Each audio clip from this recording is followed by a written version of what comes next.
كل ثوارة غيرنا يلعن والدين الميزانية واحنا بتنش.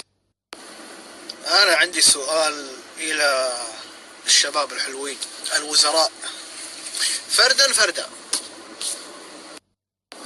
طبعا لازم ابلش بصديقي محمد العبد الله. ابو عبد الله، كم موظف عندك تبع مجلس المحافظات وكم رواتبهم وما يداومون؟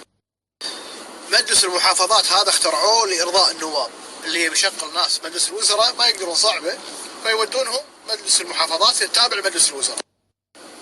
طبعا لا مبنى لا مكاتب لا تبن، حبيبي انثبر ببيتكم واستلم راتبك ولا شوف وجهك.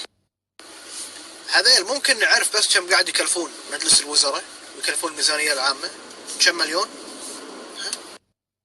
وزير الصحة ابو عبد الرحمن بشر، طفت 600 مليون علاج بالخارج ولا بعد 600 مليون دينار كويتي؟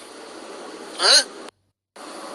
ميزانية وزارة الصحة حاليا صفر، والسبة تكاليف علاج بالخارج. كل شيء يدش الوزارة يتحول حق علاج بالخارج. والله يشافي اللي فعلا مريض ويقومكم ان شاء الله بالسلامة، واللي رايحين سياحة على حساب الدولة ان شاء الله تمرضون، لانك انت اللي رايح سياحة والكلب اللي توسط لك وخلاك تروح على حساب المال العام سياحة خليته مكان مستحق يدعي عليكم ليل نهار. ميزانية العلاج في الخارج خلال السنوات الماضية 50 مليون 60 بالسنة. السنة طايفة 600 مليون دينار كويتي وهم يضحكون للحين.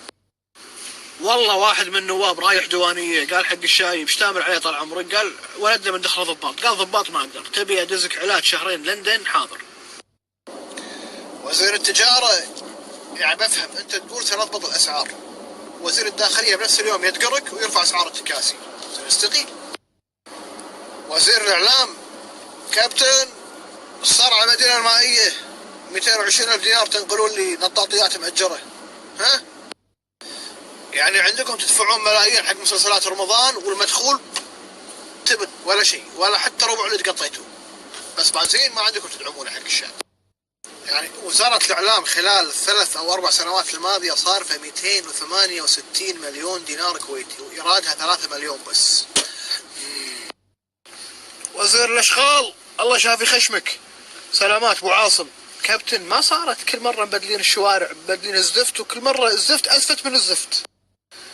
بس بنعرف الزفت اللي حاطينه كم مليون قاعد يكلف، وكم مرة قاعد تبدلونه بالسنة، وبكم مليون، فهمونا. وزير المالية بس نبي كشف من 1/1/2016 لليوم ايش كثر متبرعين حق عوير وزوير. وزير الدفاع شو موقع انتو؟ ها؟ شاري يورو فايتر ب 48 مليون، السعودية شاري اكثر منك بأقل سعر. عفوا وزير الدفاع شاري 28 مقاتلة تايفون ب 8 مليار دولار، السعودية شاريين نفس الشيء 48 مقاتلة ب 4 مليار. يعني السعودية شاريين دبل العدد تقريبا بنص السعر. ايش السالفة؟ ايش قاعد تسوون؟ ايش قاعد؟ فهمونا. يعني انتوا تخنبقون واحنا نتحمل؟ احنا ندفع الفاتورة ايه؟ ليش؟ ها؟ وزير التربية بص حضرتك، انت لو تكلم فيك من النهاردة لغاية يوم القيامة ما فيش فايدة، اللي بتعمله مهزلة. كالعادة طبعا يبلش موسم الدراسي بعد 2 3 وماكو مكيفات صح؟ واضطروا من خلق الله تبرعات. بس عندكم تدفعون حق أبلة عطيات وأبلة عفة وأبلة شوكة وأبلة مدري منو بدل السكن 6 ملايين دينار عدا ونقدا.